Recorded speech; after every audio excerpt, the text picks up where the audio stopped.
Well, welcome everyone. Good morning, good afternoon, good evening, wherever you might be in the world today.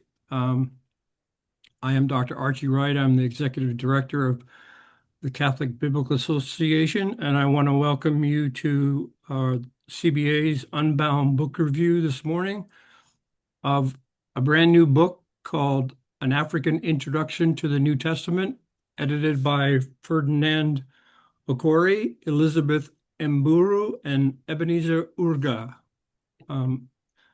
Ferdinand is here with us. Elizabeth is in transit somewhere, and we expect Ebenezer to be able to join us this morning at some point. As you all know, our Unbound book reviews it's not a typical book review, but it surrounds three questions related to the text. And I just want to introduce those three questions to you, and then I'm going to introduce our two panelists who will be commenting on the volume. And then after Ferdinand introduces the volume to us, and then we will have an open discussion at some point after that. So our three questions related to the volume are: one, how does the African contextual approach reshape the way familiar New Testament texts are read and understood? And what might readers gain or risk losing when interpretation is rooted in a specific cultural experience? Question two, in what ways does this book contribute to the debate that every interpretation is contextual and challenges the assumption that New Testament interpretation is primarily a Western academic enterprise? And number three, the authors frequently connect biblical interpretation to lived African realities, including community, suffering, and hope.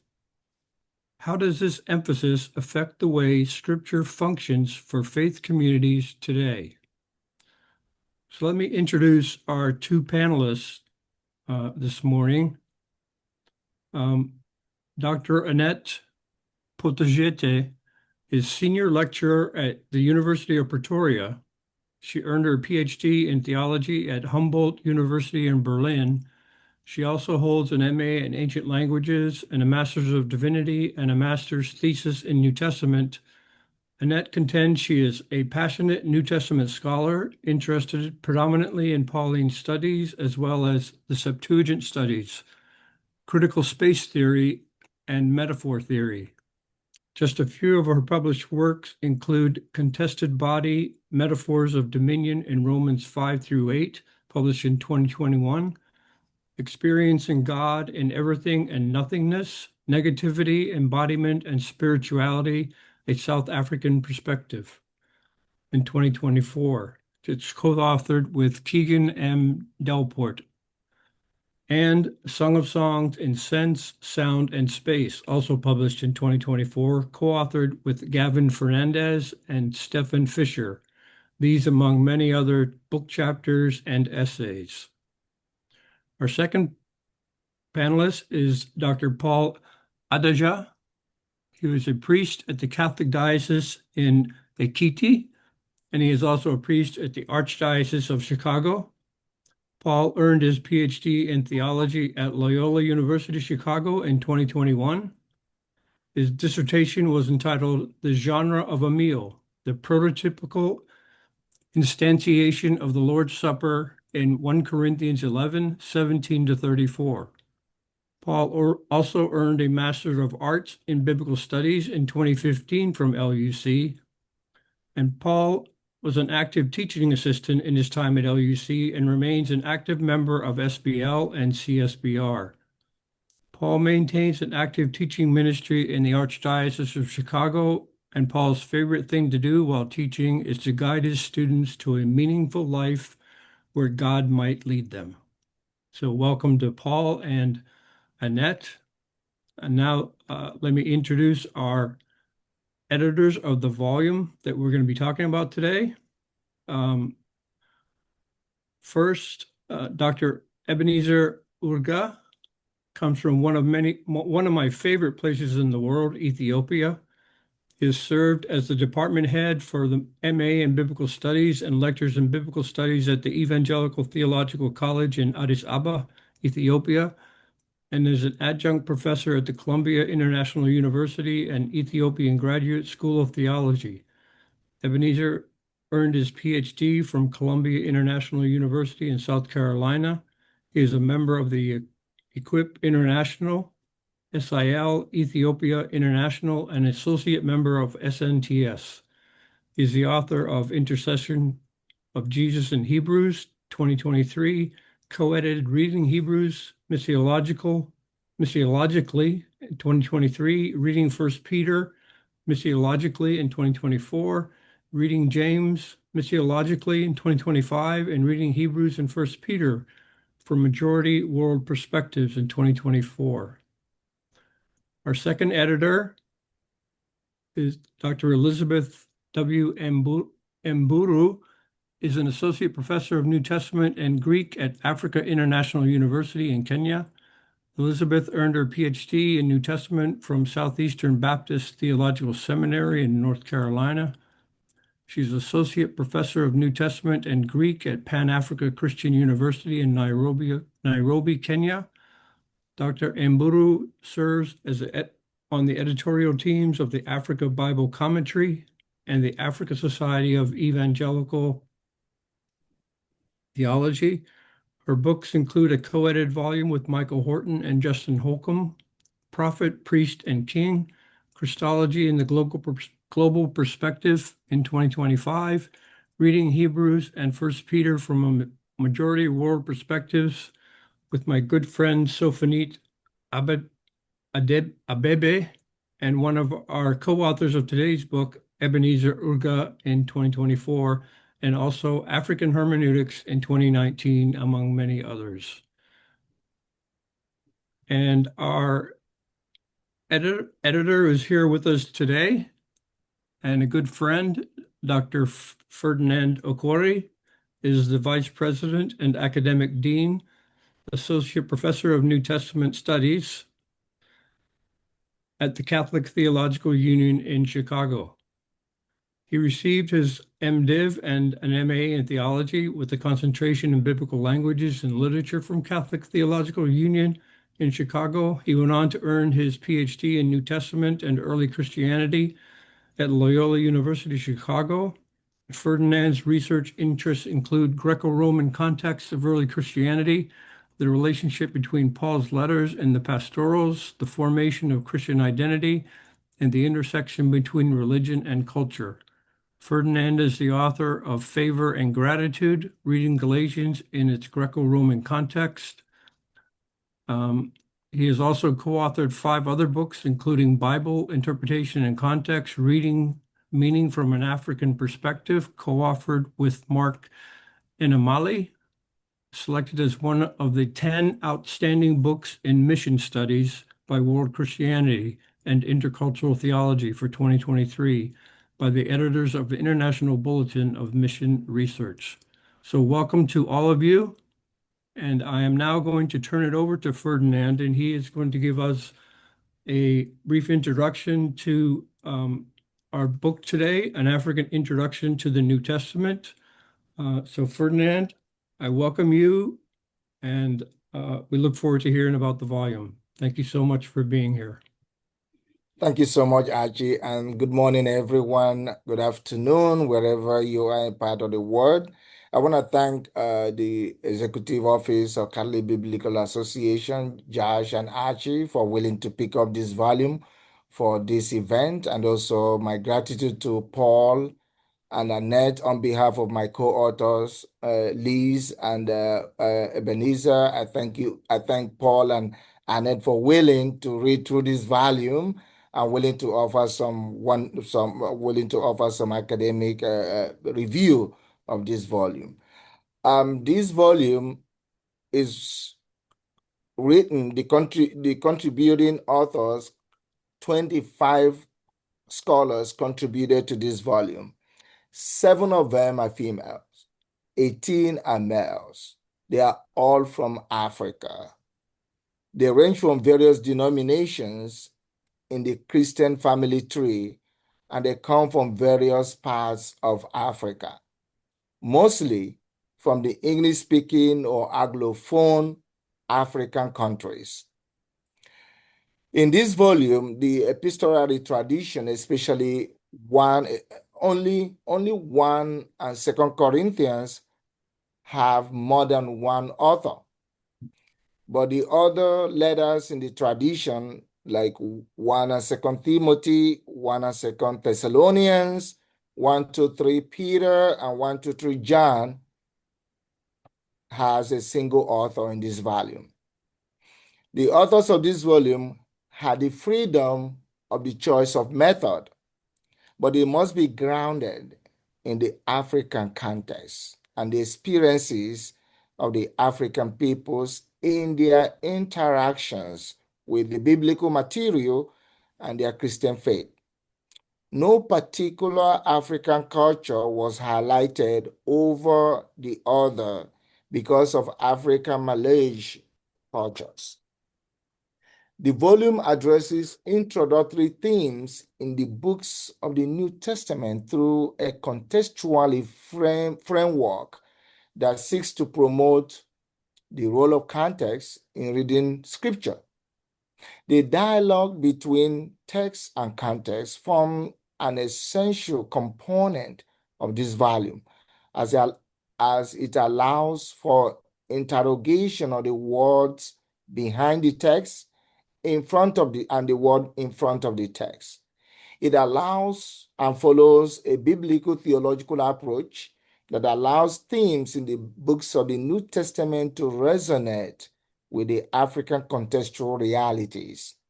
Ultimately, the biblical text holds ultimate epistemological authority, especially for Christians in Africa.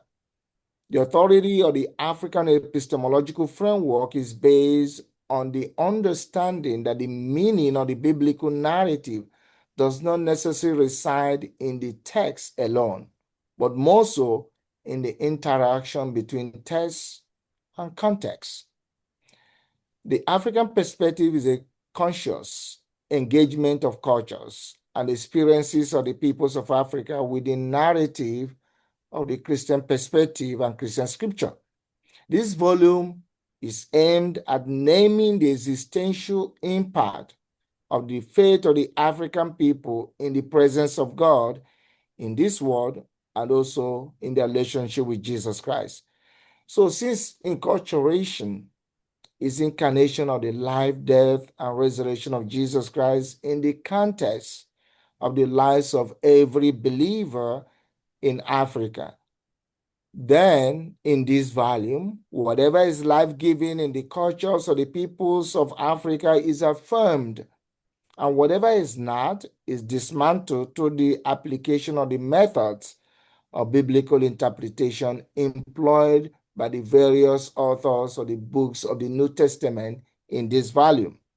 So this volume is based on the knowledge that the cultural imagination of Christian experiences of the peoples of Africa is a conscious act of uniting a community of faith with Christ's life in a social-cultural context.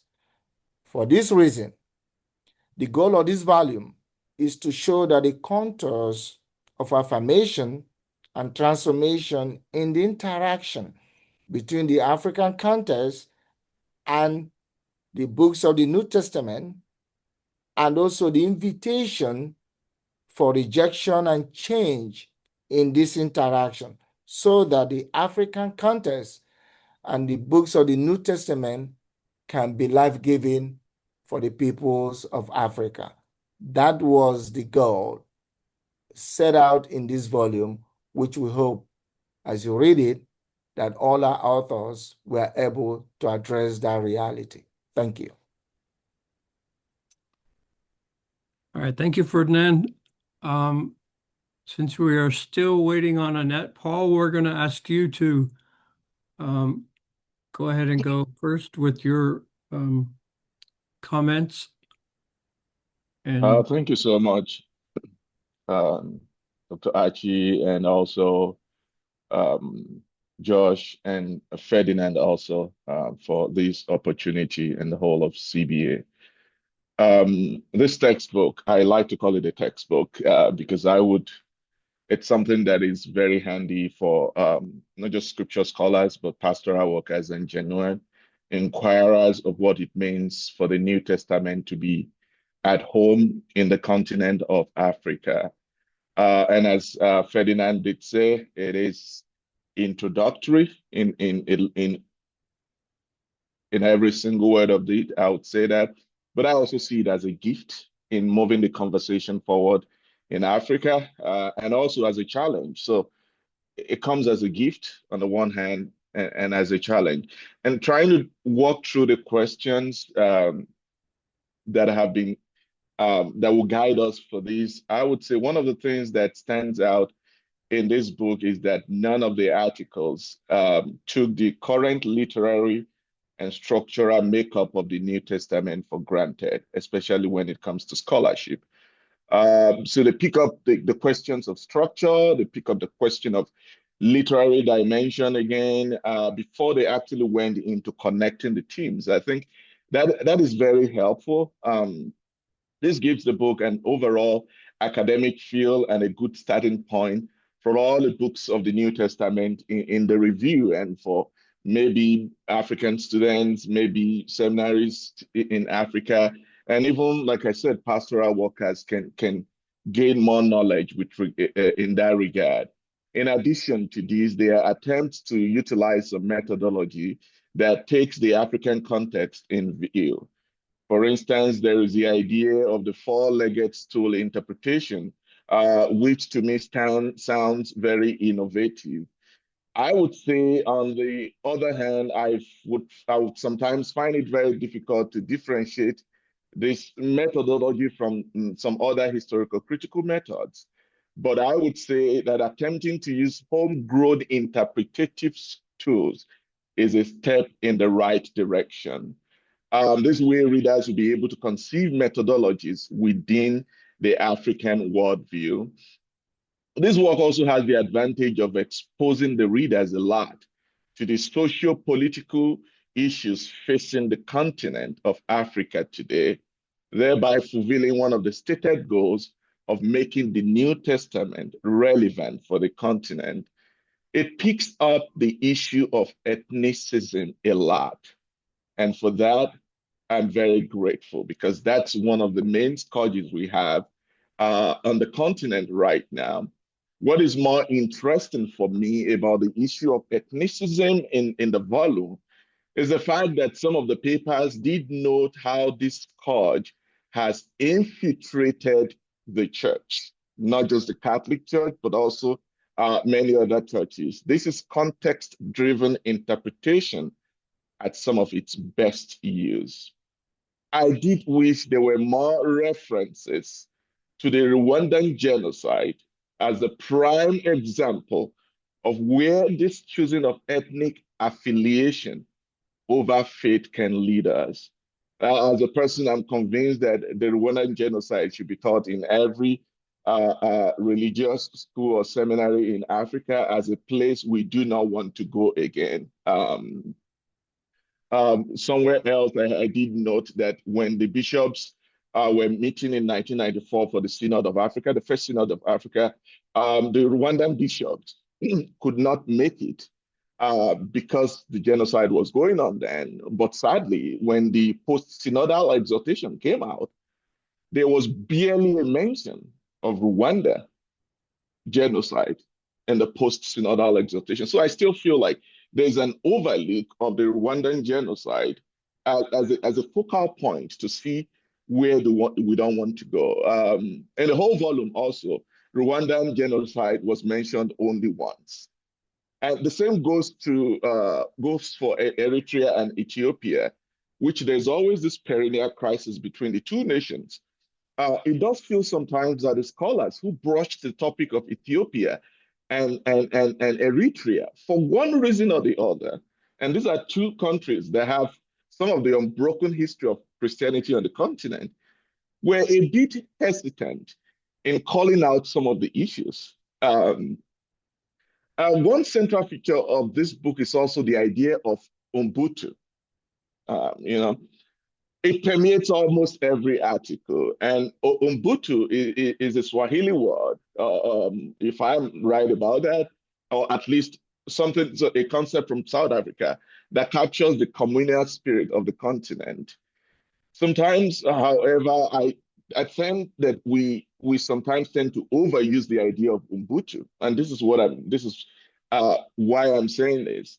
Um, it might, when we use it sometimes, it might seem so show a tendency to see the whole of Africa as a country and not as a continent.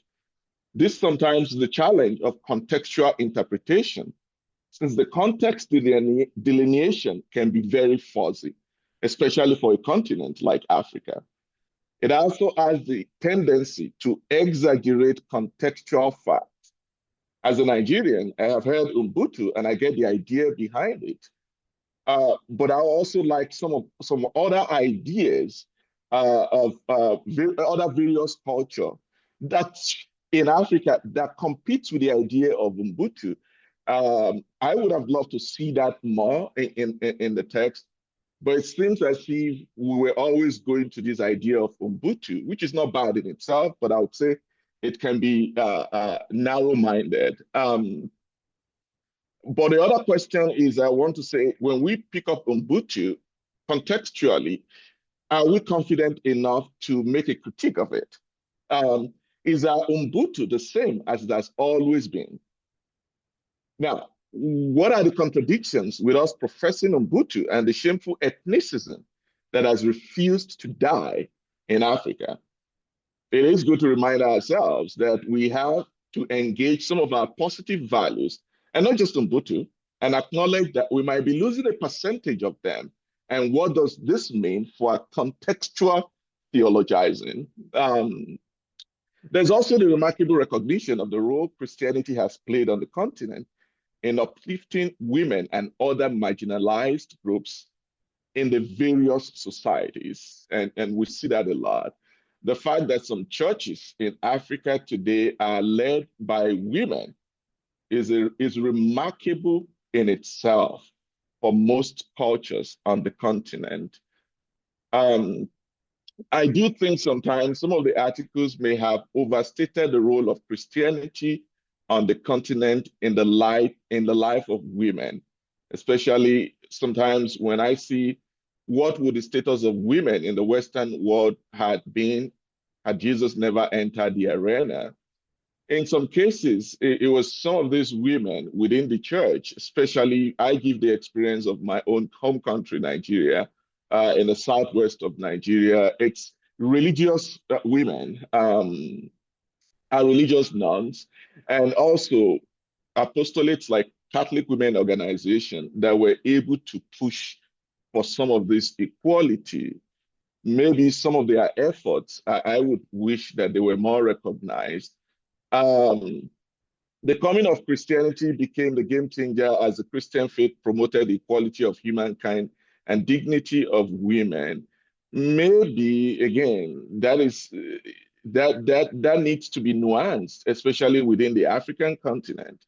As someone who has five sisters, I would say I will acknowledge that Christianity in Africa has done some good for women. However, I would not overstate the equality Christianity has brought to both men and women, considering that before the coming of Christianity, some of our traditional religions have more prominent roles for women than our traditional mainline churches are doing today. So again, some nuances. Then there's also the idea there with regards to, for their part, women, and I'm quoting one of the pages, for their part, some women in Africa can resist the command to obey their husbands. This is generally instigated by the feminist movement for gender equality. It will be easy for a wife to submit to her husband if he fulfills his responsibilities as the head. But the biblical teaching is not dependent on the nature of the husband one has. It is modeled on the submission of the church to Christ. I wished this idea was well expanded in that particular article, but it is not. So all I can say is that, like I said at the very beginning, this volume itself is both a gift and a challenge for us. So it just lays down a challenge. So all I can say is that theologians from Africa have our work cut out for us, not just in case to equality of ethnic groups, but also equality of sexes and genders. Two significant sources that were used in this volume strike me as significant and greatly needed. And that was the use of ancient Ethiopian commentaries. We do have that in the article on the letters of Peter, and the use of prayer pamphlets and songs. We have that on the article on the letter to the Hebrews to analyze our contextual reception of Christianity. I wish we did have more of this. If we use more of these sources, we will be not only be true to our context, but we will be able to show how diverse the continent is. I think to theologize to Africa, just like this series, this volume has done, we need to consult the songs that are being sung in our churches, some of them composed by our people. We have some great composers on the continent. I would say there's this guy in Nigeria, Jude Unam, who has made some series of compositions that you look at the theology behind it, and you would see this is enculturation at its best. Consulting those songs as our sources, evaluating some of the Christian art, analyzing some of these prayer books and prayer pamphlets. Some of the most overlooked sources of Christianity are in Africa, are some of the very old prayer pamphlets of the early roving missionaries. We used to call them the Aladuras in the southwest of Nigeria. And some very translations of either the Bible or catechisms in the mainline churches and subsequent development of this.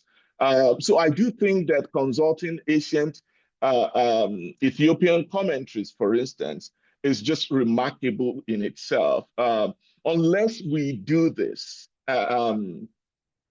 unless we do things like this, our theologizing in Africa is still under a Western gaze for a Western audience.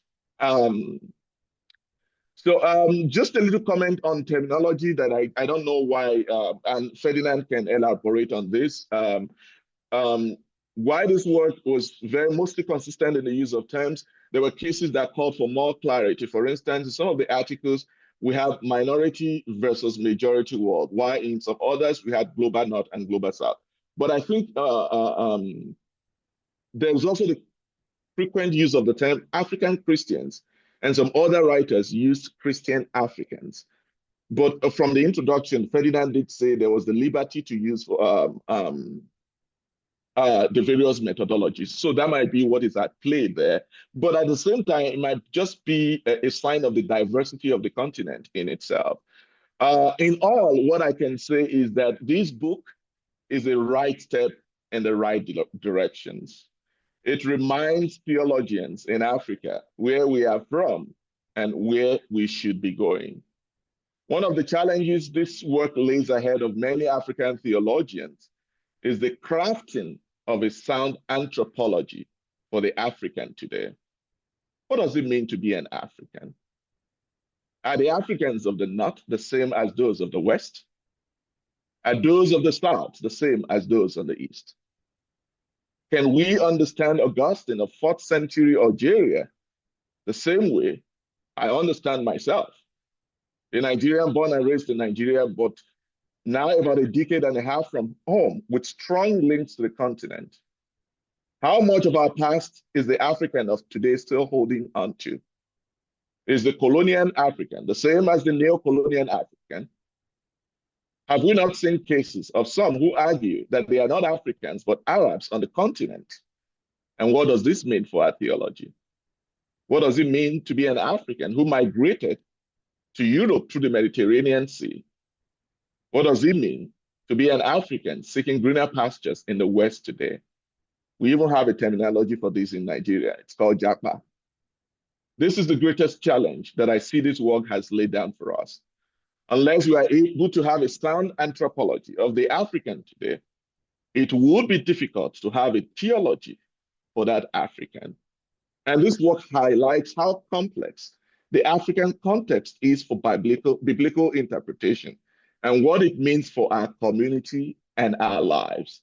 And for that, I see this textbook, I call it textbook again, as a gift and as a challenge that should be cherished. Thank you. Paul, thank you so much. You're welcome. You raised some really interesting questions that I'm sure Ferdinand is going to have to take some time to let those soak in and think about.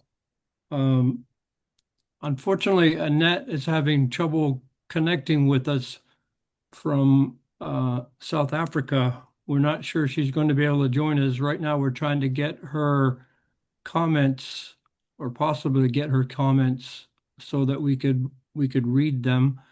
So I think what we're going to do is we're going to go ahead and take a brief break now of 5 minutes, Josh. So I have 10:38 Eastern time. So if we come back at 7, 8, 10:45 Eastern time, we will resume and maybe we'll have comments from Annette by then. If not, then we'll allow Ferdinand to delve into Paul's comments, and then we'll open it up. I was looking at the audience, and I can just imagine those who are in there have lots to say. So it should be a fun conversation. And either way, if we get Annette's comments, I hope we do. But so let's take a break now. We lost another minute, so let's go to 10:46. And then we'll come back and Ferdinand can offer his comments. So thank you all. We'll be right back.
Are we ready?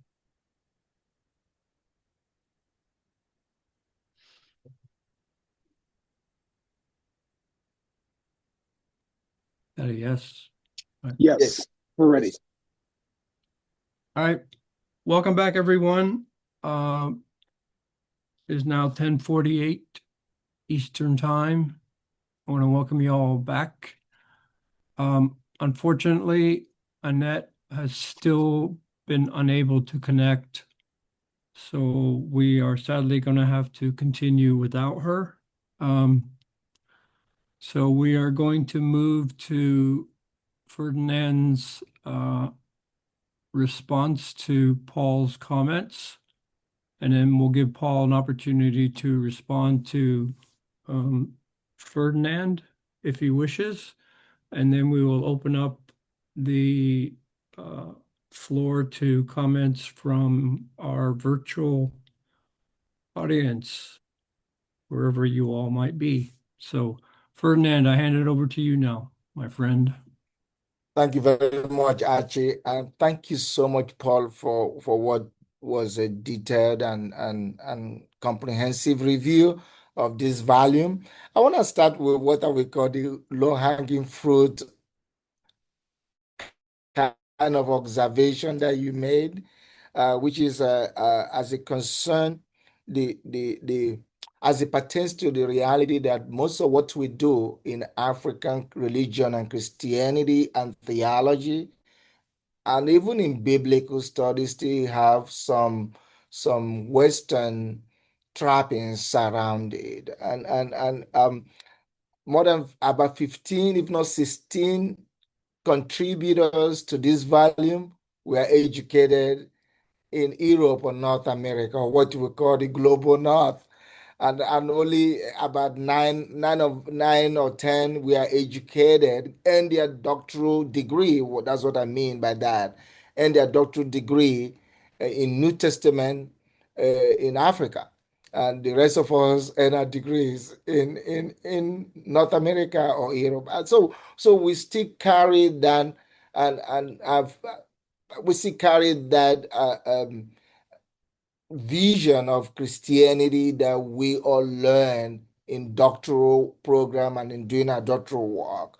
So, and it remains a challenge for all of us who want to look at Christianity from a purely African lens, that until our tools are well developed for that. And thank you for pointing out the four-legged interpretation, which is an attempt by one of the contributors to introduce what is original to African oral storytelling and into a method that is still being fleshed out.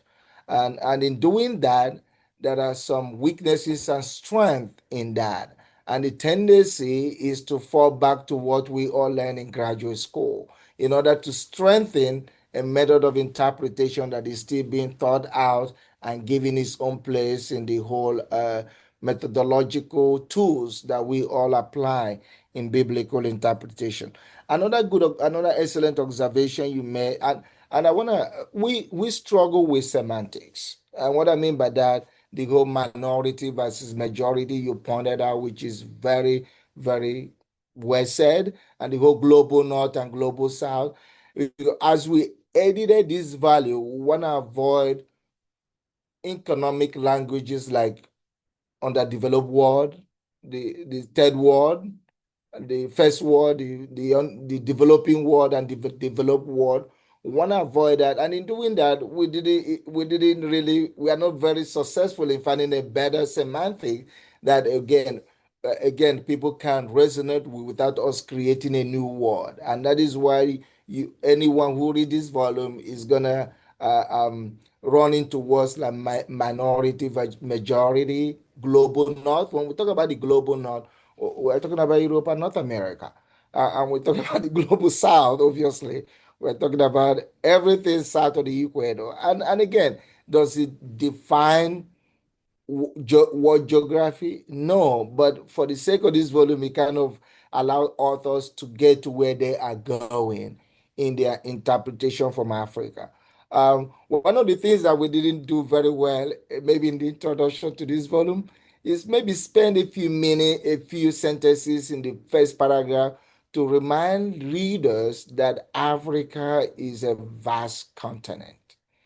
And being a vast continent, so also is the diversity of African identities and ethnicity. The three editors are from Nigeria, Kenya, and Ethiopia, but the contributors are not from these three countries. And if we, and some essays we find people from, for none of we have essays, for instance, from Ghana, and we try to find colleagues of ours from Ghana to help us identify that this cultural example actually represent. And there are, you can't do that across the board in a successful manner, but we did attempt while keeping in mind the timeline to submit in the manuscript by our great publisher in the global north. So so so so so so that is one reality, especially as you pointed out the whole reality concerning ethnicity, and that every good theological deliberation and discourse, either oral or written today, should pay attention to the issues of conflict and division that is across ethnic relationships in Africa. You mentioned two of them, the Rwandan genocide and the Eritrea and Ethiopia conflict, and the South Sudan and the Sudanese conflict, the list can go on and on and on. Without defending any particular contributor to this volume, we want to make sure that there is very little. Our examples from Africa does not move too far from the biblical material. Otherwise, we may find ourselves doing theology instead of biblical interpretation that feed our theological lens. Was that very successful? I leave that to readers to decide. But that was the goal we set out for every contributors. And again, you are right about. I love. I have to honestly tell you, Paul, that I love your observation concerning the way we have used the word Ubuntu. Yes, yes. In most of East Africa and Central African Republic, going down to South Africa, where the language that gave us that word is mostly spoken today, the tendency is to see, like you rightly pointed out, is to see that word thrown around in order to identify the social dynamics of a people. Until I started doing African theology, I didn't hear the word Ubuntu because it's not common in Nigeria, which Paul knows very well. It's not how we talk about communities and society, but a larger portion of Sub-Sahara Africa identify cultural dynamics through the use of the word Ubuntu. And that is why a reader of this volume is going to find it across. But the criticism is fair. What you noted, what today's society is asking Africa that Ubuntu does not address. I think I leave that for the next generation of scholars who are going to do the second volume of an introductory test on African theology, African New Testament. But they should pay attention to what is it going on. And there's so much, Paul, going on in the context of Sub-Sahara Africa today, that perhaps a closer examination of the word Ubuntu does not address. And we better start highlighting those cultural dynamics that is not addressed in this term, so that we can introduce Africans to the current realities of their everydayness without pushing us back. Like you rightly pointed out, Paul, was African Christianity in North Africa in the third and fourth century of Augustine and Cyprian and Tertullian the same as African Christianity today? I don't think, like you said, I don't know. I think no one in the CW organization will think that they are living the same African Christianity that Augustine and his generation lived in the third or fourth or fifth century. And again, that's another excellent challenge to anyone who is listening in this conversation that is from Africa, that will begin to address some of these realities and find out, and the best way to do it and be successful at the same time is, again, Paul, what you mentioned, which I noted here, how African anthropology calls for a sound African theology for contemporary Africa. And that is an invitation, and also a very a very a very lofty task for anyone who want to engage in that, because we are going to fall short because of the vastness of our continent. You and I are from Nigeria, and we know the differences are very clear, nevertheless. And I cannot claim to be speaking for people from your part of Nigeria if I begin to do my African anthropology, if my examples are not taken through a conversation from people from your own part of Nigeria. And that leaves us with so many challenges and weaknesses in our effort to introduce Africans to a theology that they can all resonate or identify as speaking to their experience. Another point that was done but not done in the way you observe is the whole relationship between ATR, African traditional religion, and the role of women in it, and African Christianity today. Some of our essays and like the one I did on 1 and 2 Timothy tried to highlight how far African Christianity have seen started with a growing role of women.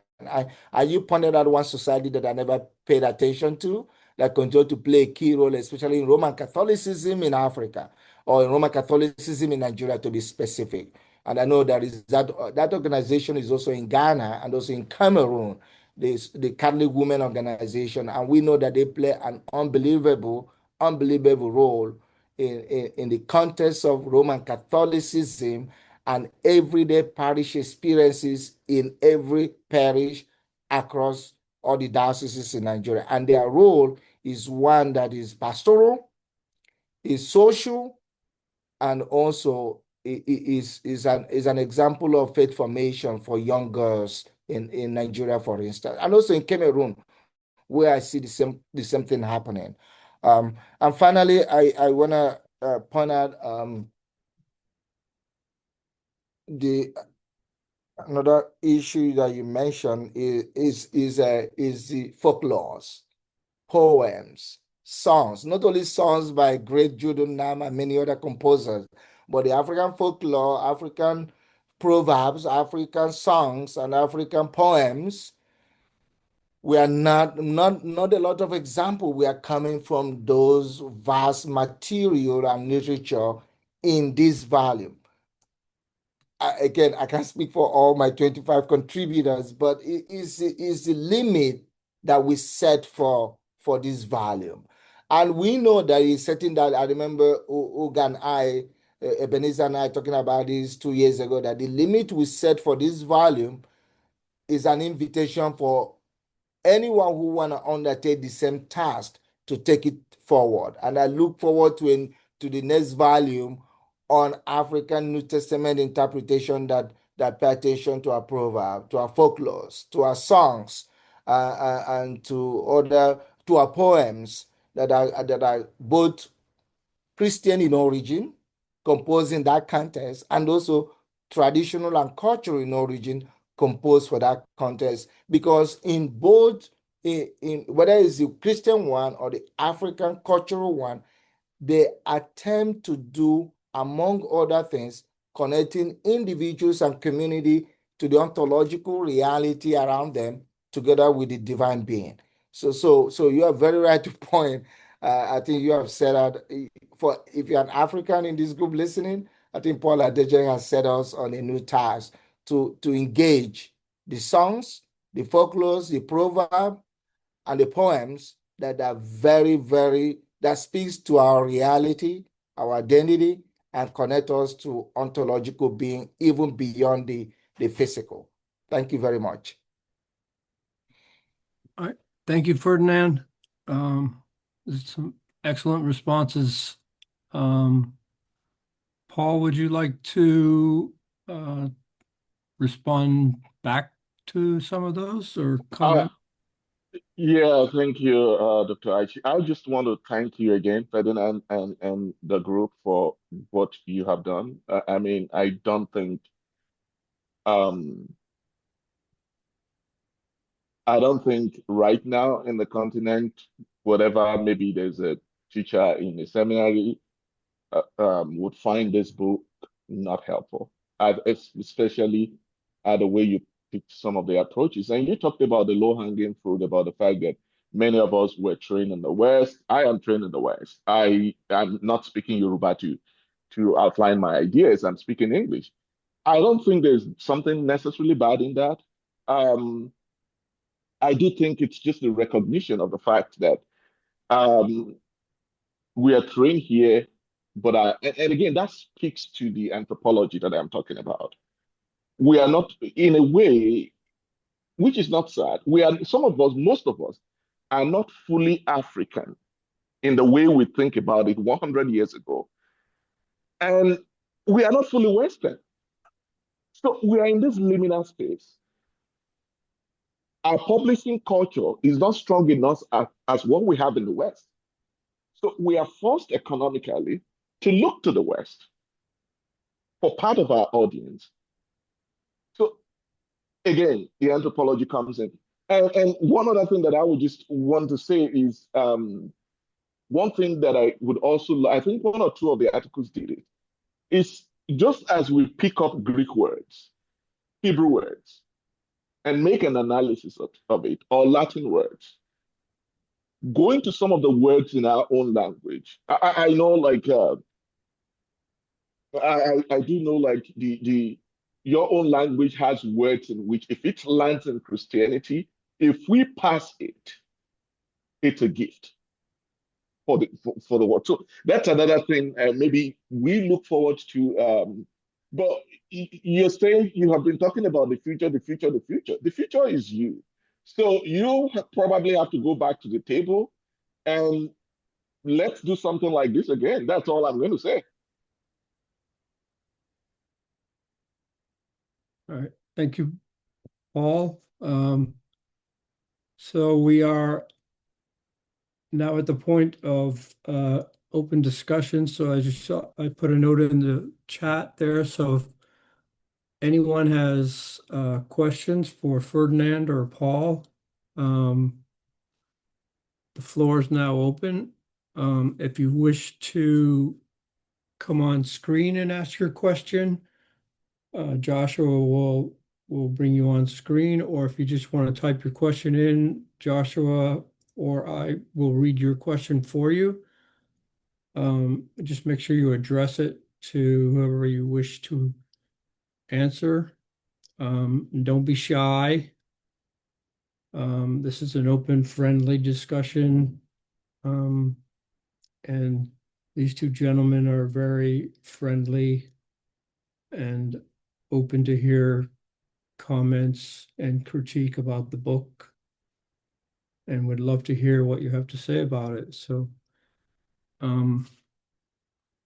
while we're waiting, I have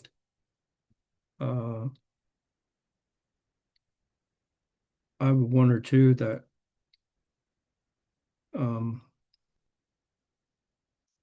maybe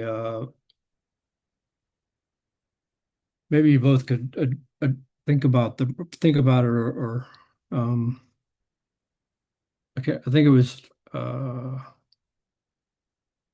Ferdinand, I think you addressed this in your opening comments. So you had mentioned that you have the 25 authors that contributed, right?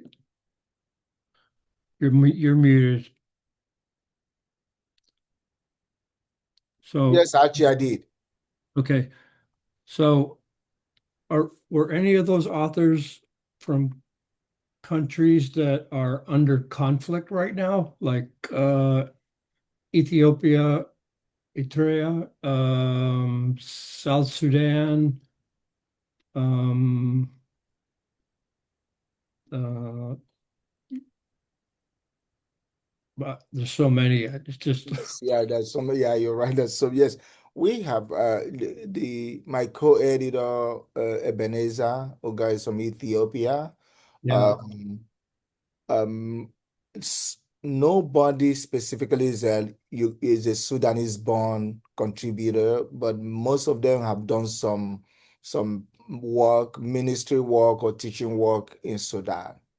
And But Sudan remains a neighboring country, especially to most of those of them who contributed from Uganda and Kenya. So yeah, I saw that the reality of the people in Sudan is well known to them, and yeah, so how does that affect their? I mean, so the book is about the the hermeneutics of context, right? So I mean, that's yes, the it reading. is. How does that affect, or do they look at that even though they're not in those countries? 'Cause Paul mentioned about the Rwandan genocide and the Ethiopian Eritrea conflict, and of course the many others, the South Sudan and so forth. How did they take that into account in their reading or their their writing or their understanding of the context? That yes, there are examples were drawn. One of the requirement for doing this for every contributor is to focus on experiences of the African people. Like Paul rightly pointed out, there is a struggle in doing that to be comprehensive and broad in engaging the ethnic realities, even to some degree, the denominational conflict that may exist in a particular locale. That challenge remains why they want to stay scholarly in presenting the material. Since at the end of the day, this is an introductory work. Yeah. Yeah. So yeah, Can I say something to that? sure. And also, Dr. Archie, it's in some of the cases, I think I was intentionally asking a question particularly about Ethiopia and Eritrea because on the ground, it is still a very sensitive issue for a good number of them. And it can be also construed sometimes as going political. And I understand what Ferdinand was trying to say in terms of we try to limit them to exegesis of the New Testament itself. I don't know how long the crisis in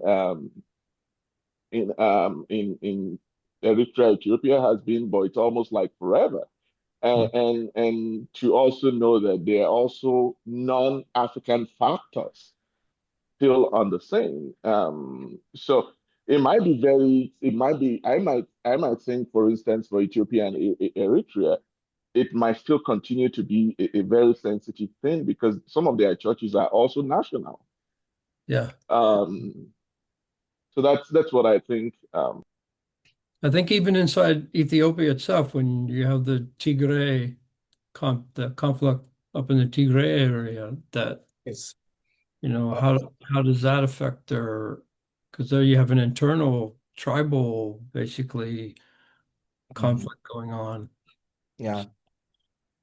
I mean, the context, I mean, must be seriously affected about how you're trying to understand or read the New Testament with these conflicts continually going on. I mean, it's got to be difficult. Yes, and as you Yeah. can see, sure, Oh, as you can see in reading the text, Archie and Paul, that it's not a verse by verse or chunk of passage interpretation. This freedom to engage a book allow contributors to just pick a theme that they find is less conflict oriented, because there are many things in the scripture that talks about ethnicity, but only few of us were willing to engage it to some extent. And I can say that folk just pick themes that they think is an easy interpretative passage based on the tools they are using to do it. And because not only the ethnic conflict, even the political and economic realities were all we are all brushed over, and while interpreters go into a much more detailed interpretation of a theme of interest to the work they are doing. Yeah, great. Thank you so much, both of you. I believe, Josh, you got some folks. Yes, I have some comments from Annette, who isn't able to join our Zoom session, but has offered some thoughts through Facebook. So I'll read her comments. And then I have a couple of comments I'm going to highlight from the chat that I'll offer up for discussion. Annette writes in, I'm so sorry I cannot join you in person today. I want to thank the editors for such an academically rigorous work. This is such an important contribution, as scholarship often forgets African voices. The volume offers a significant contribution to New Testament studies by centering African contexts. At the same time, it retains many features of traditional introductory frameworks, resulting in a productive but sometimes unresolved tension between inherited academic structures and contextual aims. I think the book contributes especially to stimulating new conversations on what the New Testament in an African context means. This is especially promising for classroom and Bible study situations as a book for effective teaching and introductory engagement. The volume emphasizes the importance of lived experience in biblical interpretation. This opens a significant space for contextual New Testament interpretation, but also reveals the need for a more robust methodological articulation of how lived experience, particularly in its embedded, affective, and spatial dimensions, reshapes exegesis itself. The volume raises important contextual concerns, yet the category of African context could be further differentiated, particularly in terms of embodied, localized, and socioeconomic diversity. To further look at embodiment may help to bridge the lived and contextual hermeneutical bridge. This is a point that I think the book helps to stimulate discourse and prompts a move from text to context. So that is Annette's comments. Sister Mary Crystal commented in the chat, I agree with your views. African theology is rooted on the Christian theology handed over to us as Christianized nations. I believe that proper contextualization of gospel message and African way of worship and interaction is one of the best ways to theologize. For instance, African music and instruments utilized in liturgical celebrations. Jude Anawanu offers this comment for Ferdinand. Thank you so much for this great work. I'm excited something like this is happening. I just wanted to seek clarification in your comment of Ubuntu. I agree that Ubuntu is a Bantu word that is probably not representative of all Africa. I wanted to know if the word communicates something that is common to all or most of us. Yeah, it does, because because it is about the personhood in a community. And obviously all over Africa, especially in the sub-Saharan region, you cannot talk about the personhood of an individual without an overarching reference to the community. And that is the conceptual framework of Ubuntu, that the person has essence, has agency, has everything that we can associate with personhood in relationship with the community. And in that, the whole communitarian dimension of African identity is to some degree encapsulated in the word Ubuntu. From that point of view, its meaning can be identified and be linked to almost every culture in Africa. So, Yeah. Sure. Paul, you want to And say something? I agree with you, Ferdinand. The question is not whether Ubuntu is a useful category. The question is useful to whom? And when we talk about context, it's also like maybe in a way, it's one of the deficiencies of we trained in the West, looking for one particular category that can cut across. Because that is what Western education tells us. Look for one thing that universalizes everything, then the problem is solved. But Nigeria, for instance, has 450 different dialects, ethnic groups. And I can tell you, 90% of them have never heard the word Mburu. Wow. It makes no sense to them. So the argument is not so much of whether Mburu is relevant. Yeah, it is. But the question is relevant to whom? And are we overusing it? Are we stretching it thin? And is Ubuntu 100 years ago still the same Ubuntu of today? For instance, in South Africa, which many of the Ubuntu ideologies comes in, look at the level of xenophobia against fellow Africans. So is it an academic category that has been superimposed on context outside of its own origination? So the question is, let us please take another critical look at Ubuntu so that we can, it needs some redeeming in a way if we want to use it for the whole of continent, for the whole of the continent. But I can tell you for the Yoruba people, Ubuntu makes no sense, except if you are writing a thesis and you are submitting it to somebody else. Well said. Well said, Paul. Yeah. Mark had a question similarly relating to Ubuntu that was in the chat. And Ferdinand, I think you started to respond, but I wanted to raise it, and maybe you and Paul could both respond. Mark had said, Ubuntu is an African and philosophical concept, especially associated with Southern Africa, that expresses the idea of personhood. It emphasizes that human identity is formed through relationships, community, and mutual care. In Ubuntu, one's humanity is inseparable from the humanity of others, highlighting values such as compassion, solidarity, dignity, and interconnectedness. Quote, I am because we are, unquote. Do you have examples of authors in the book using the word or concept outside this basic understanding? I think I'll go back to try to rephrase what Paul said.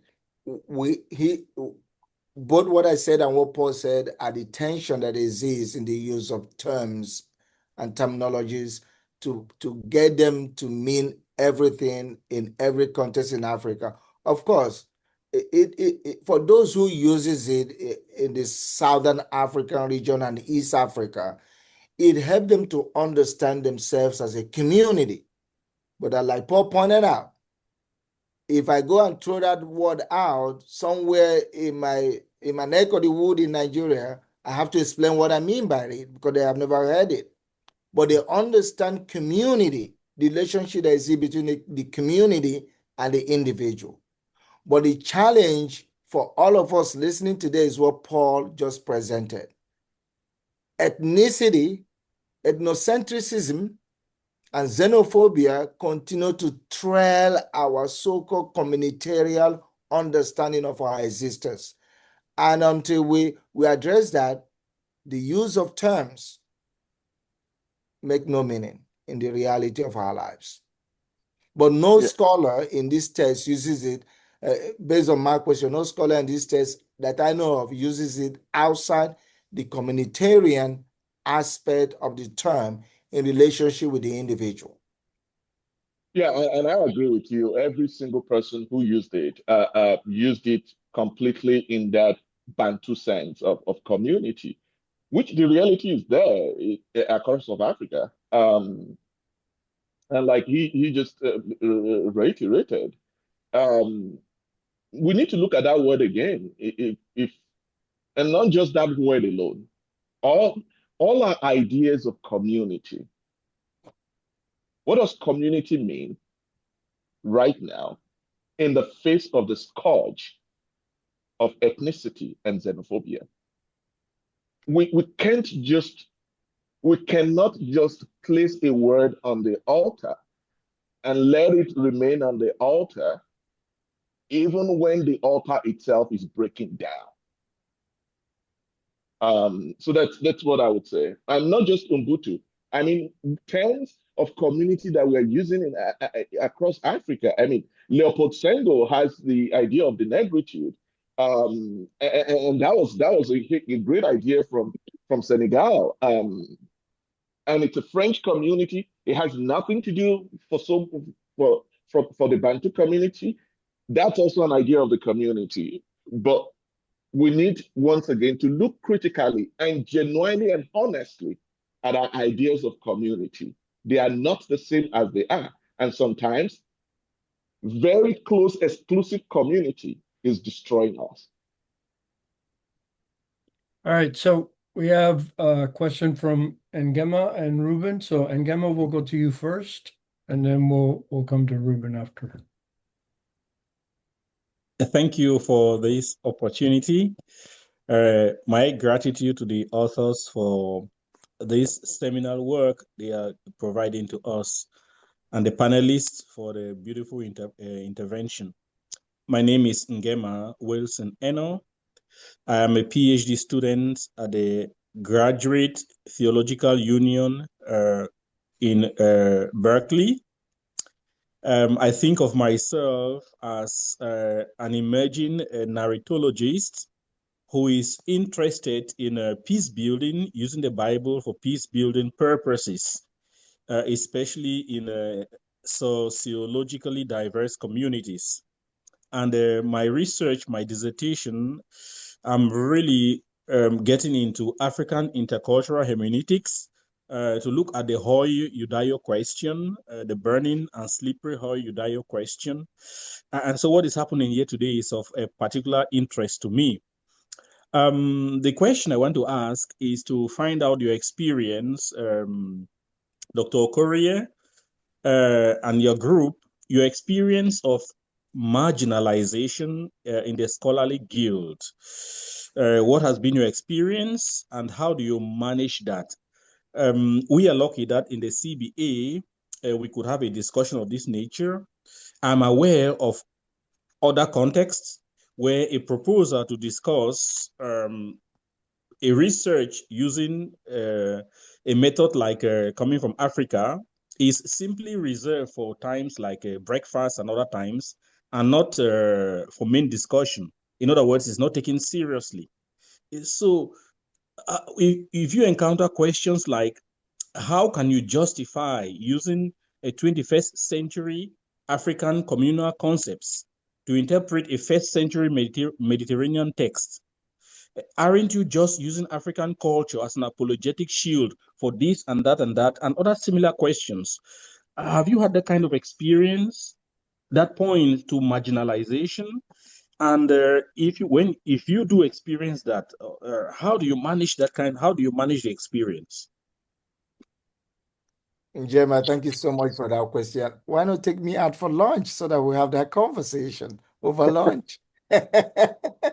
Anyway, it comes to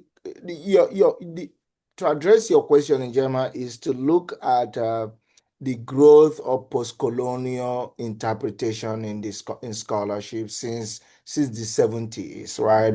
Well, and those interpretative tools were new beginning from from the 70s and on, and each one of them has its challenges to gain traction, especially everybody here is a biblical scholar, and we resonate with this fact that especially in a field that is already dominated for years and centuries by the historical critical method.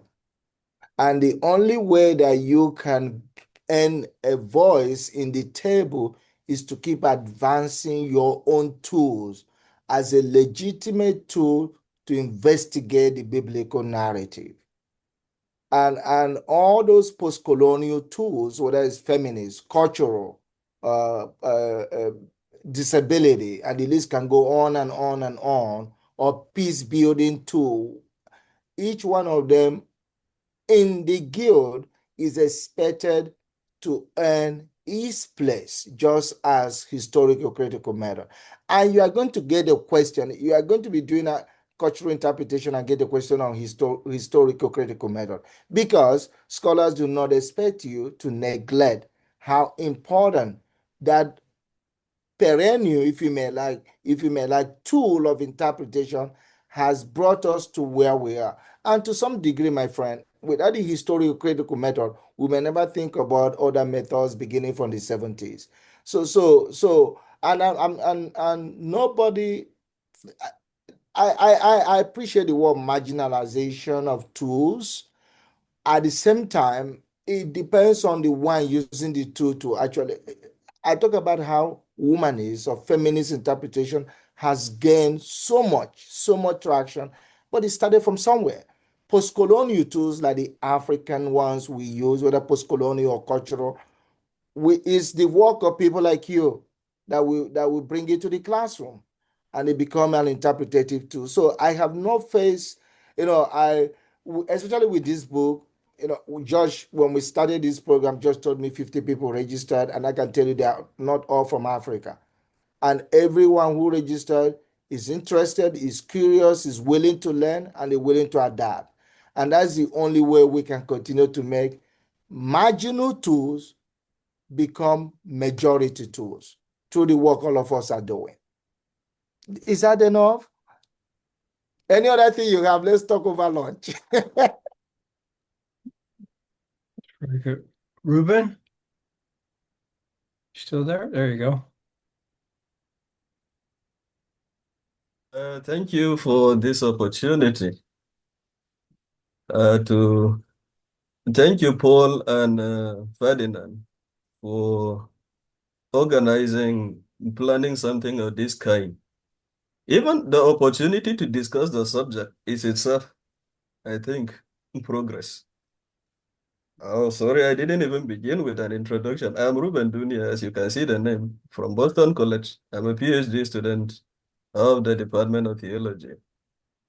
I'm a student of Old Testament and have been keen on this subject of biblical studies in Africa, especially considering, let me say a little from my experience from studying in Africa and even teaching before coming. A challenge that I have found is that the textbooks that we use to teach in schools are Western. And there is a gap between what is taught, especially in the seminaries, what is taught in the classrooms and what will be used at the pulpit. There is a gap there.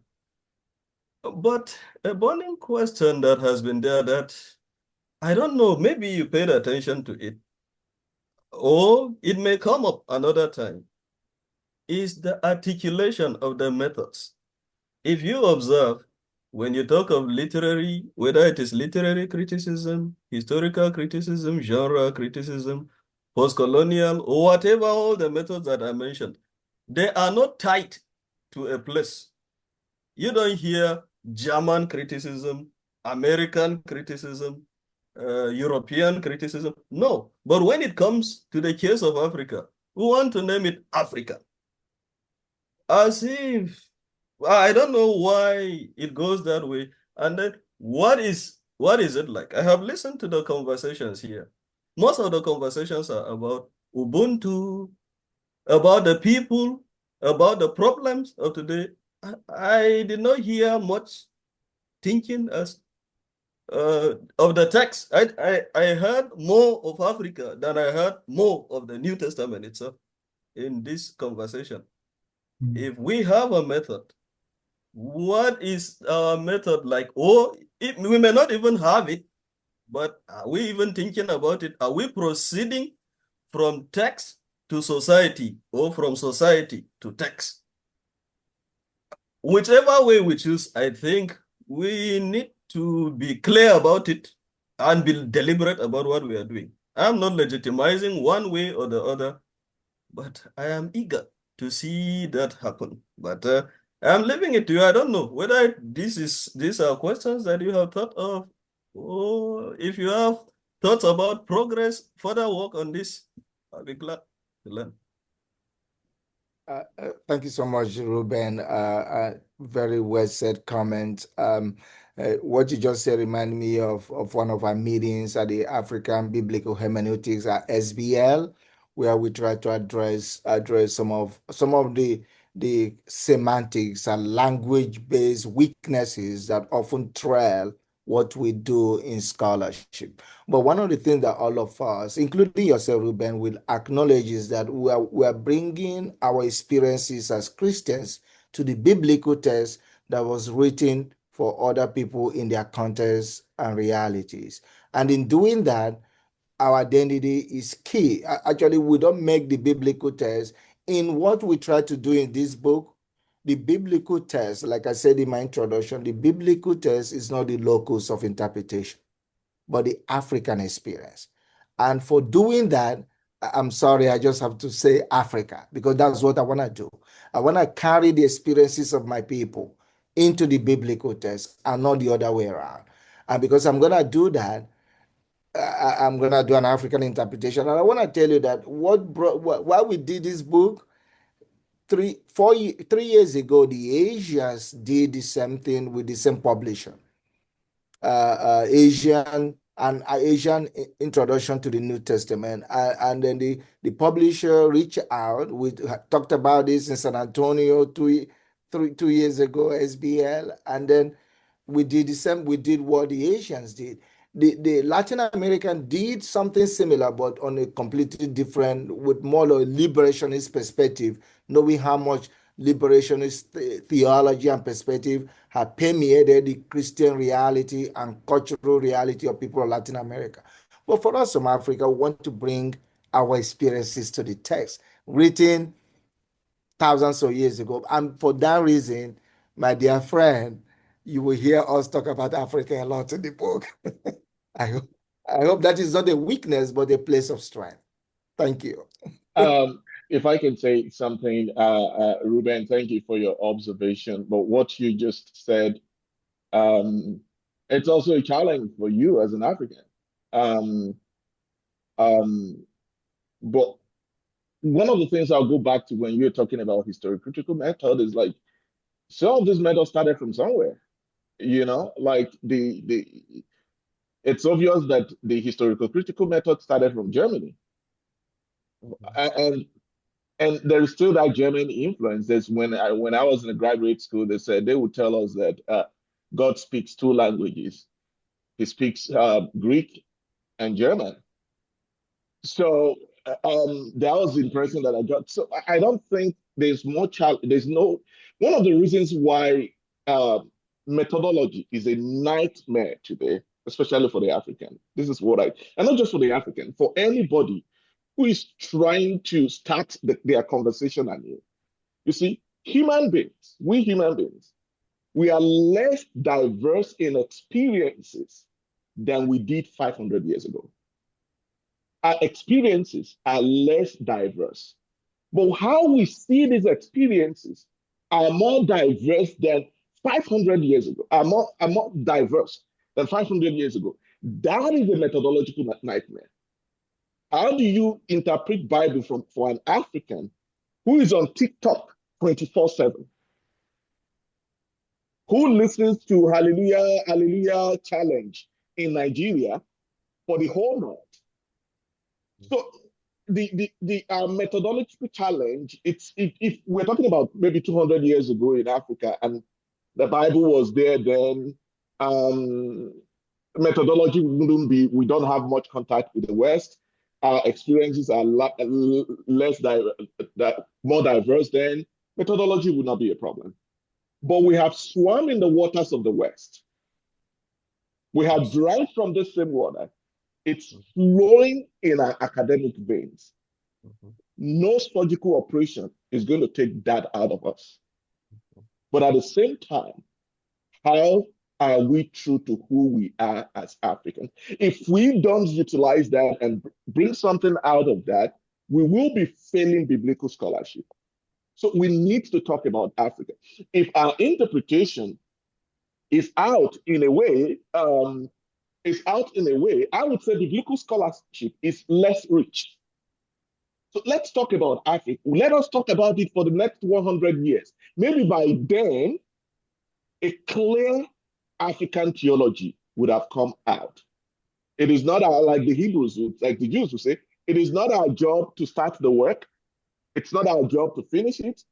But at the same time, we cannot shy away from it. Okay. Can I jump in here with a question related to this?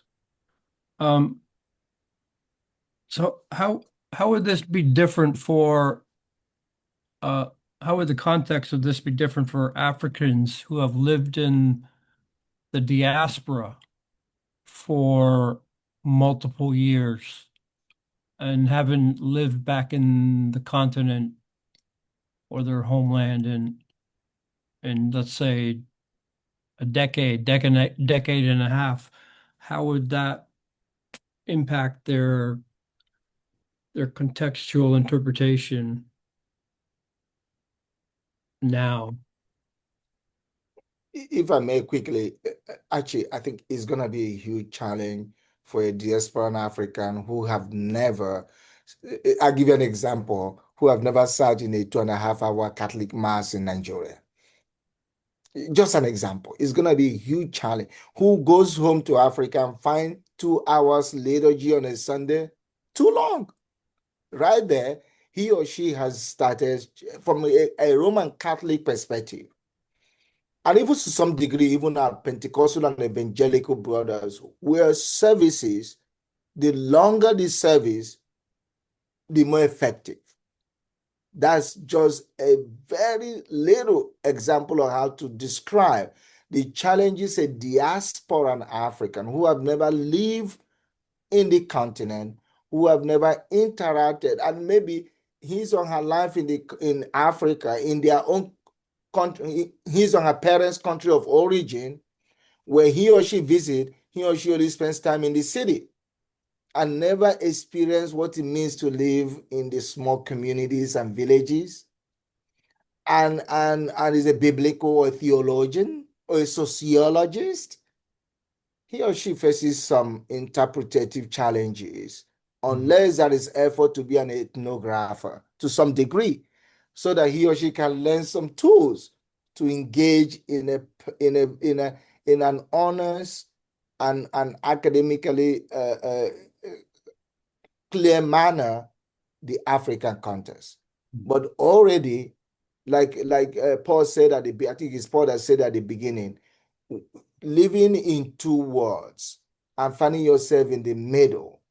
You use the liminary stage of existence, Paul. You use liminality here in our conversation. The diasporan African born in North America or Europe, no doubt, is going to face a huge interpretative challenges as a scholar trying to engage the homeland. Thank you. And I would add this, Dr. Archie. It's a methodological nightmare, but it's a rich resource, because again, it comes back to the anthropological question: who is the African today? Yeah. Okay. Now, the African, like an idea like someone like me, I get back home and I'm speaking English to my mom, and we stopped for like 5 minutes, and I was really concerned that she was not hearing me very well. And I said, "Do you need a hearing aid?" And she said, "No, your English is bad." Okay, so this is that's an effect of. So, but again, look at it's a mess. Look at the fact that many Africans are the one re-evangelizing the West now. That's an aspect. Look at the fact that not just Catholic Church, many of these Pentecostal churches have branches in North America. That is one. And a good number of us Africans in the diaspora, we send humongous amount of money back home to help them back home. So we are invested in both worlds. Yeah. It's a mess right now. And I feel the best way to approach that, even if we are not successful, is to approach the anthropological question. Who am I as an African? What does my identity, where do my identity belong? So that's going to be. That's really good. Thank you. Andrew, question? Yeah, thank you very much. Is that clear enough? Yes. Okay, yeah. So thank you so much. I am Andrew Esomono. I'm from Nigeria. I did my master's in the pneumatology of the fourth gospel, but I'm doing my doctorate here at the University of Tübingen in Germany. That's where I am now. Yeah, as it has been mentioned, the historical critical method that originated from here, that's very interesting. I want to first of all thank you so much, Dr. Okorie, for this wonderful work. I've longed for this type of work. So I'm very happy hearing what is happening here now. Thank you also, Dr. Adaji, for their contributions and the panel. I'm so grateful to you all, Dr. Archie and the rest of the people on the panel. I have two questions. First of all, about contextuality.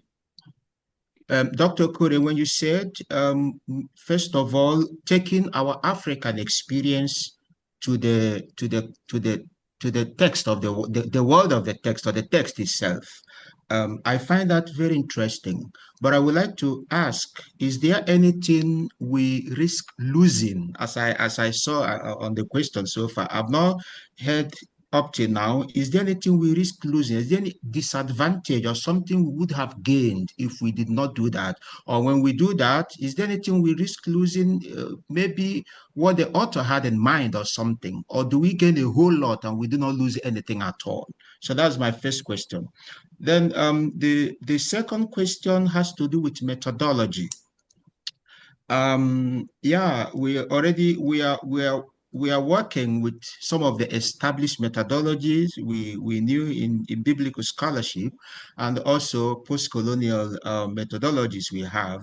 And I would like to ask, up till now in the biblical scholarship, I do not know, is there any particular method that has an African origin so far that has been widely accepted, not just for the rest of the world, but for Africa itself, for most of the scholars in Africa generally accepted or quoted or published? Is there anyone we can hold on to and say, even if it doesn't have the name African methodology, but we say this is really from Africa, or many scholars are working with this methodology? An example, if we talk about this Ubuntu, it might not be a methodology in biblical scholarship or so that is strictly restricted to that, because it's used in some other, as Dr. Paul said, maybe in the other areas, philosophical terminologies or something. But do we have other competing terms? If that originated from let's say some other areas like South Africa, some other parts of Africa, do we have such competing terms from Nigeria, for instance, so far? Are there terms that will compete with this Ubuntu in order to look at it critically? Because Dr. Paul has mentioned severally on looking at this concept in a nuanced way. But I would like to have, is there an alternative? Is there any other word we have, especially from Nigeria, or something that is already tilting towards this direction? Thank you very much. Thank you very much, Andrew, and welcome from Tübingen, Germany, to this gathering. Thank you for spending your afternoon and evening with us. Let me start with your first question. I will refer you to the work like great African theologian Loretta Magassa, which I have used and found to be very relevant. And another work that I use in another edited volume is written by Ansa Chupunko, Liturgical Inculturation, Sacrament, Religiosity, and Catechesis. And we are going to lose something, of course, and that is the incarnation story. The incarnation story, especially in Ansa's work on sacramental enculturation, is that the incarnation story is both a loss and a gain for all of us. So when you bring the Igbo part of who you are into reading, pick any book in the Bible, you are going to gain and you are going to lose, because the goal here is to make that relationship with God, with the people in the biblical, with that generation in the biblical material relevant to your own context. And when you do that, there are certain things that doesn't fit, and there are certain things that fit, and there are things that we call for challenge and criticism, and there are things that we call for appreciation and relevance. And it is in that interaction, in my opinion, when I do intercultural interpretation, that the biblical material comes alive. Because I have one goal: to make God and Jesus Christ relevant to the context in which I am engaging the biblical material. And to do that, there are things that we fit, there are things that won't fit, there are things that we create challenge for the new context, and there are things that make me actually challenge the old context. And in those back and forth, you are going to find the God that is present in your African or Igbo context. That is a simplistic way of explaining what we have. And that happened in this volume too. There are things that the contributor did not find helpful in the African context. I want to think about something that comes in mind. There's so many things in the biblical tradition that we say, no, we don't do this in Africa. If you do this in my context, we're going to cut your head off. Right? And there are things that you read in the Bible, you say, okay, this is exactly what my forefathers have been doing in traditional African religion without even being Christians, right? So this is the hermeneutical interaction that allow God and Jesus Christ to come alive when you engage it. And I will encourage you to do that in that great Catholic university in Tübingen. And then to your other question about Ubuntu, I think Umunna, for instance, you cannot start any conversation in traditional Igbo culture without mentioning the word Umunna 101 from the beginning to the end.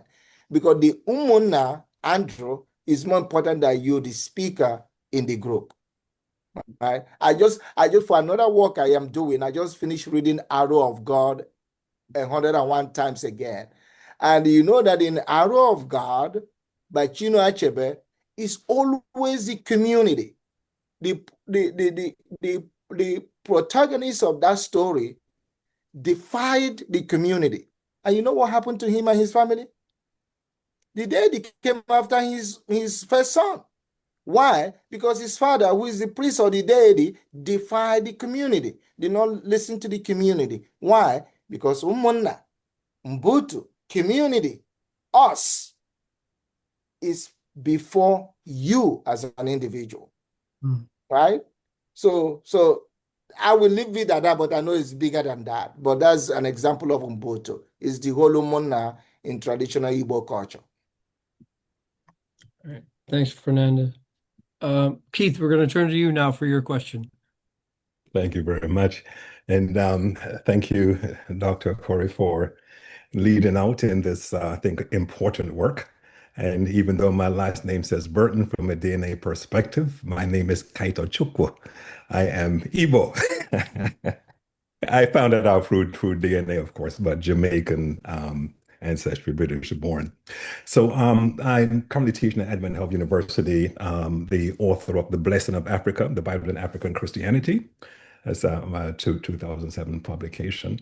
And I kind of got drawn into Dr. Adaja's discussion on anthropology in Africa, particularly as it relates to the way in which we normally talk about Africa as a monolith. And I'm wondering if, in many ways, as we look at the work itself, and you mentioned that the various scholars came from different places on the continent, etc., if a second edition would not benefit from maybe an Igbo reading or a Yoruba reading or an Onguni reading or a Shona reading, because the whole notion of an African reading, I think, kind of feeds into the Eurocentric construction of a category that did not exist before it was created. And so I'm wondering if you've given thought to that in terms of the impressions that are given often when we talk about an African read-in, when there are African read-ins, when we even look at some of the early church fathers and those who were definitely in Carthage, were in Alexandria, were in other areas, who may not have necessarily thought in the same way as those in the sub-Saharan context of those in Adwa, in Alwa, sorry, Makure and other areas, etc. So I'm wondering, as we move forward with this concept of Africa, if we can deal with some of those nuances that may impact the way in which the Bible is read. And I think even as you mentioned itself, drawing a concept from Southern Africa, this whole notion of Ubuntu, which definitely has touch points in different areas of the continent, can help to give sort of that overarching feel, but that nuanced reading. I wonder if other emanations of this work can benefit from a statement of a location, so that we can have genuine voices rather than a contrived voice based upon a constructed term, which is Africa. Thank you so much, Keith, and it's a pleasure we are very grateful that you are able to attend this session. Thank you so much, Keith. I remember Ebenezer Urga, my co-editor, last year in Boston at the SBA, we kind of begin to pick for ourselves some of the weaknesses of this project. And yes, reading from a particular, even like you said, Yoruba, not just from a Nigerian context, and even in Kenya, not just from a Kenyan context, but from a Kikuyu context or Luo context, is the new frontier, in my opinion, of biblical interpretation in the continent. The problem with that is that some publishers may see the narrowness of the market and begin to worry about the economy of the publication. Some people say, oh, that's a narrow focus. And now let's talk about the economy of the publication. But I think this is the new area of interpretation that we come off this whole African. Even myself, Keith, I get nervous when people say you are from Africa. No, I'm not from Africa. I'm aware all the myself. I create that problem also. So just people asking me, I create that problem because I kind of think that Africa, as a concept, a word, represent everyone, but it doesn't. So yes, the new frontier, and I will let Paul chime in here, especially with the anthropological piece of your comment. But the new frontier is now to start looking at it from a ethnocentric perspective, where you draw the ethnic cultural identity of a particular people of Africa in a particular locale with the biblical material. Yeah, thank you so much, Keith, and also Ferdinand in that. One of the things that I would say is that when someone asks that, are there things that we should lose, that we are not where we lose, my response to that would be, we must lose some things. It's not whether we should or not, we must. But we should not lose the essential. One thing I have to say with the whole idea of maybe going to the ethnic thing or going to this particular cultural interpretations, is that I think that's a very good idea.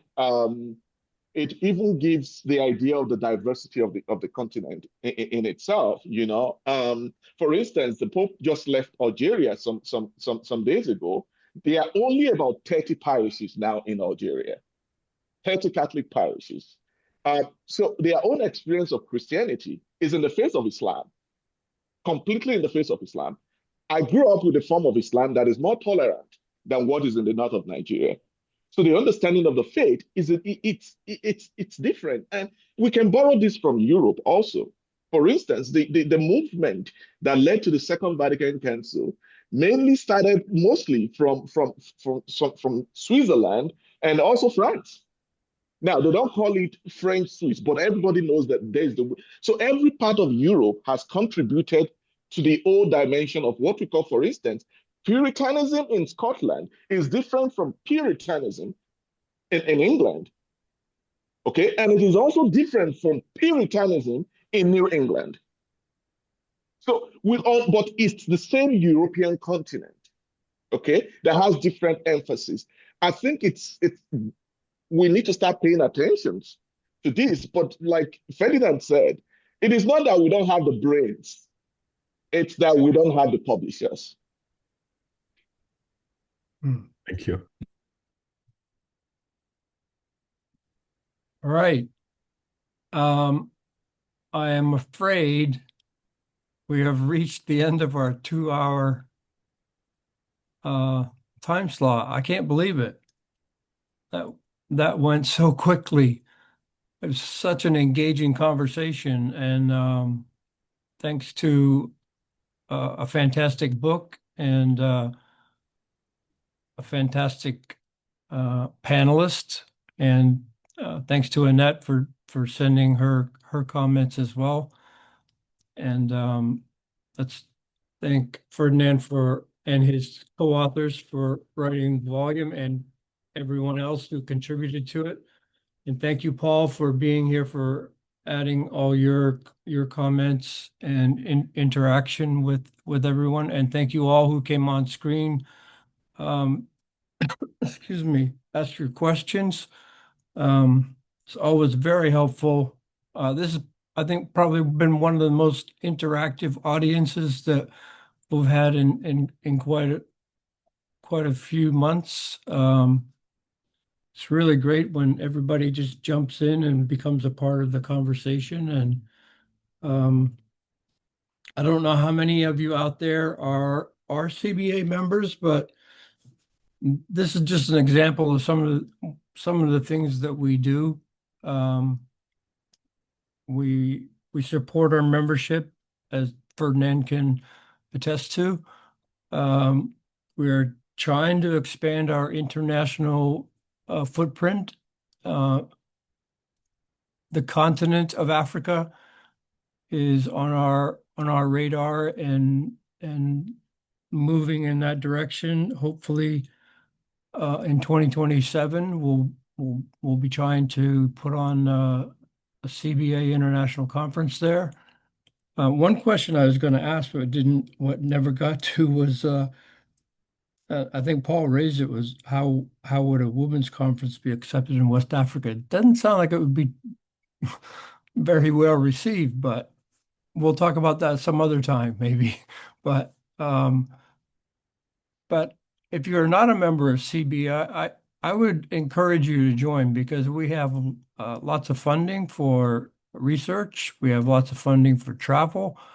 You can come to our annual meeting. We also will be doing regional meetings, international regional meetings in the continent of Africa, in Europe, in South America, Central America. We're doing one in Australia in the beginning of July.